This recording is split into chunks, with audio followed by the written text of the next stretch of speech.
Thank you, sir. Good. Can everybody hear me okay? Yep. All righty, let's get started. It was Christmas, 1989. My brother, my sister, and I had a big present waiting for us under the Christmas tree. We weren't sure what it was. We were hoping and praying. Ripped it open, and sure enough, the greatest thing ever invented, a Nintendo Entertainment System. As soon as we plugged that sucker in, I was hooked on video games. For the next 20 years of my life, I dedicated thousands upon thousands of hours to playing games. It's just something that really became part of who I was. Now, looking back, I can identify two key moments in my life relating to video games that really altered the path that I was taking and ultimately led me to where I am today on stage here. The first of which is a game called Legend of Zelda: A Link to the Past for Super Nintendo. I'm not sure if, I know a bunch of the kids in this crowd are still in college. This is probably before your time. This game was unbelievable the day it came out. I remember buying it with my brother and spending, 12 hours in a row passing the controller back and forth, playing through that game. It was the first time I'd ever actually been emotionally involved. I really cared about what I was trying to do with a video game. And I realized why. Here's a picture of the character, the main character from Legend of Zelda. His name's Link. And thinking about Link and why I enjoyed this game so much, it made sense to me. Link's a little dude he's given a wooden sword and a wooden shield. He's told he needs to go save the world. It's like, wait a second, I'm a little dude. I made a wooden sword in the wood once, and I can relate to this guy. Like, I get it. I understand how cool this is. Like, he gets the chance to go explore mountains and ruins and temples and deserts and oceans, and I was so inspired by that. I remember spending hours playing Zelda. But after playing Zelda, we'd head out in the woods with my friends, and we would pretend like we were Link, playing with wooden swords out in the woods, climbing trees, picking up rocks, looking for treasure. We never found anything, but hey, we still looked for it, right? I fell in love with Zelda. I loved that game so much. Now, fast forward about 8 years, I come across a game that blew the doors off of what I thought was possible when it comes to playing video games. That game was called EverQuest. Anybody here have ever played World of Warcraft? This is the reason that World of Warcraft pretty much exists, the success of this game. I immediately fell in love with it. It was a persistently online, always existing world of thousands and thousands of real people playing, leveling up a character, slaying dragons. Everything about this game screamed epic. But I realized something. I started devoting more and more of my time to playing EverQuest and less of my time to doing things in real world. And for that reason, it made sense to me. Back in the day with older video games, you had to use a lot of your own imagination to fill in the blanks. Well, games were getting so advanced that you no longer had to do that, and you could lose yourself for hours upon hours in these games. I remember through, 2 years of high school, 3 or 4 years of college, and even 2 years after college, I would spend 6, 10, 12 hours a day playing EverQuest. Actually, one of my college roommates is in the crowd, Joe, and Joe and I would spend hours playing EverQuest. Joe is actually now a video game developer, believe it or not. And he's really freaking good at it. But anyways, back to EverQuest. I realized something. I was focusing and spending all of my time to building a video game character. And as a result, my personal well-being was just falling by the wayside. And it made sense to me. Real life started getting dull. I could spend 6, 10, 12 hours at a time building a character that could do anything. And it's one of those things that it didn't hit me. I didn't realize how bad things were getting until one day, fate intervened, and this is the second moment of my life I will never forget. I was playing EverQuest on a computer I had built myself, and the motherboard fried on my computer, and I didn't have enough money to fix it. So I couldn't play anymore, and I was immediately devastated. Like, all my friends are online, and what am I going to do? And then I thought to myself, dude, you're spending 10 hours a day playing this freaking game, leveling up a character, living in a virtual world.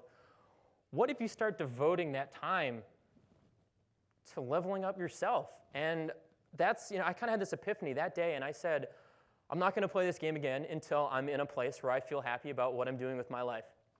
So I decided to look at my life as one giant video game. Instead of leveling up a character on a computer screen, I wanted to level up myself.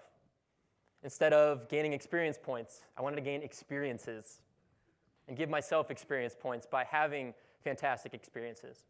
So I decided, like I said, I wanted to turn my life into a video game. So looking back at those two games that I absolutely loved, Zelda, EverQuest, two games that defined my childhood and most of my years up to that point, I identified three things that made those games addicting and enjoyable to me. One was character development. I love that you could hop onto EverQuest. You could pick any character you wanted. You could be a wizard, a warrior, a monk, a druid. You could be whatever you wanted. Not only that, you could become, you start out as this weak individual, and little by little you become better, stronger, more powerful, smarter. You gain all these skills and experiences, and I loved that concept. Now, on top of that, achievements and accomplishments. Anytime you play a game, whether you're playing it for 3 minutes, anybody that's ever played Angry Birds or any sort of game on an iPhone that takes 30 seconds to get through a level, no matter what you're doing, you're always getting a little bit better. And it's easy to see that. There's an experience bar, or you get a new badge, or you get a new sword, you get a new shield, you get something like that. I love that concept. And last but not least, exploration of new lands. That I loved exploring in games like Zelda and EverQuest. I love looking at a mountain in the distance and saying, I wonder if I can get over that. Or seeing an ocean and wondering what's at the bottom of it. Which is kind of funny, because up until I was 25, I'd never been outside of North America. I'd spent all my time exploring online and not enough time exploring in real life. So I decided that I wanted to, like I said, turn my life into a video game. Took steps one by one to make that happen. So I turned my life into my epic quest of awesome. Everybody's got a bucket list. Screw that. I have an epic quest of awesome.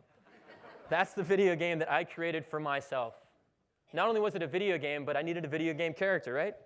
Hey, it's me. I'm the video game character. It's like, okay, that's something I can get behind.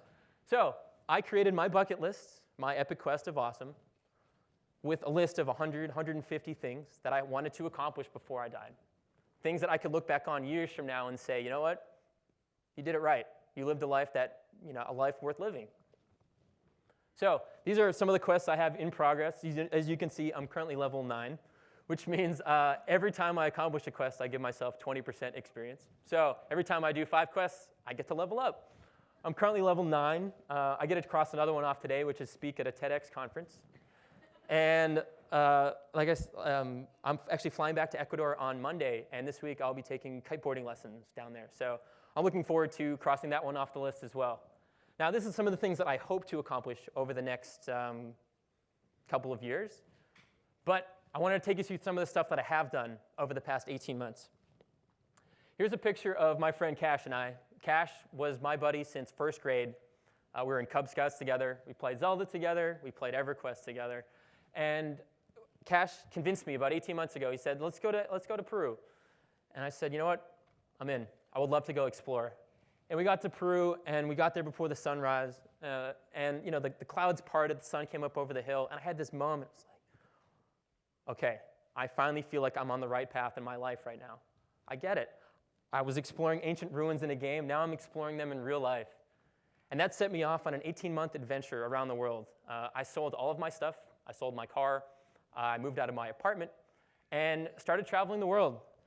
So I got to do things like hike a glacier, skydive, which scared the crap out of me. But man, that was fun. Not only that, I got to fly a stunt plane. Yeah, not even just like sit in the back and watch somebody else do loop. I got to freaking fly that thing. I didn't realize that was possible until I got to New Zealand. And they said, do you want to fly a stunt plane? And I called them up. 24 hours later, I was in the front seat of a stunt plane, holding on to the joystick, doing barrel rolls and flips, and just one of those things, 15 minutes of my life that I will absolutely never, ever forget. On top of that, I was actually able to find Nemo. You can see him down in the lower left. I love Pixar. I think Finding Nemo is one of the greatest movies ever. So when I went to Australia, I got scuba certified on the Great Barrier Reef and made it a goal to find Nemo. I did 9 dives, and at the end of the 9th dive, I finally found that sucker.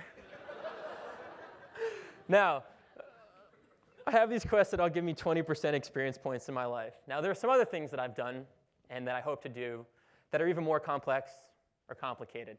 Now, those things are a little bit more complicated, like I said, so I give myself 100% experience, or I call them my master quests because they're so complicated.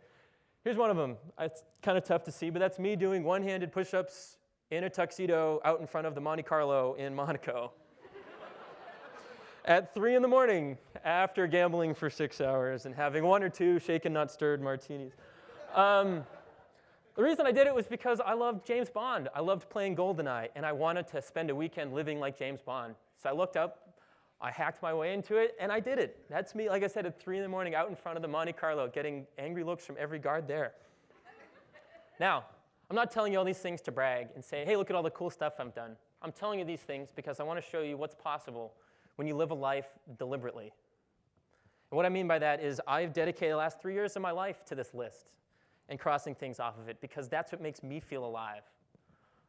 A lot of people have come to me and said, Steve, if you're always crossing things off of a list, how do you get to, if you're crossing things off a list, what's next? You know, how do you live in the moment? And I said, I don't know any other way other than crossing things off a list. That's how I live my life through video games, and that's how I'm living my life now, and I freaking love it. I love being able to cross things off a list and know what's next. So, I challenge you today to 3 things. First being, I want you to decide what kind of game you want to play. For me, it was an adventure game because I loved exploring. So all of my adventures involve fitness or traveling. For you, it might be cooking or dancing.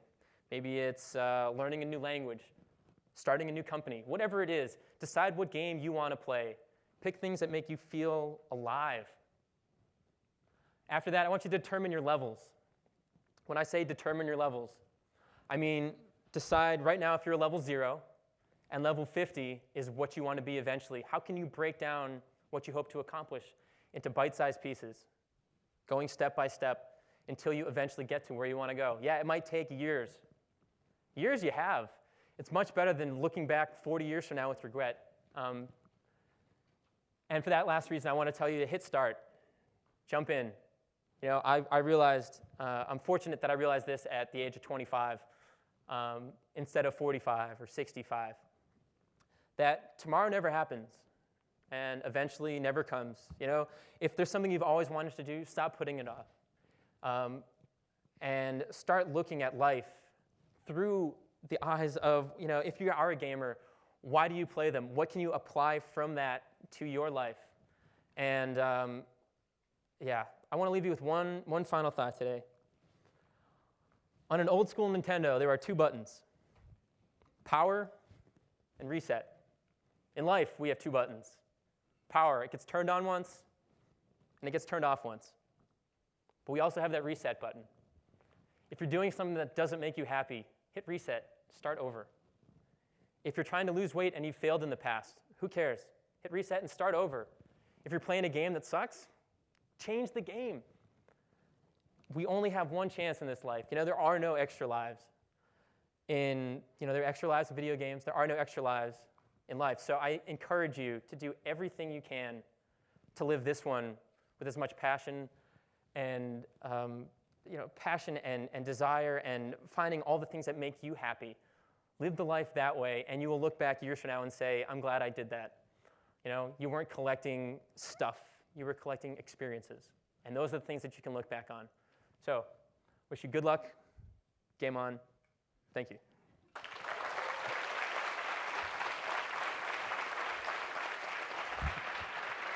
I'll give that back to you.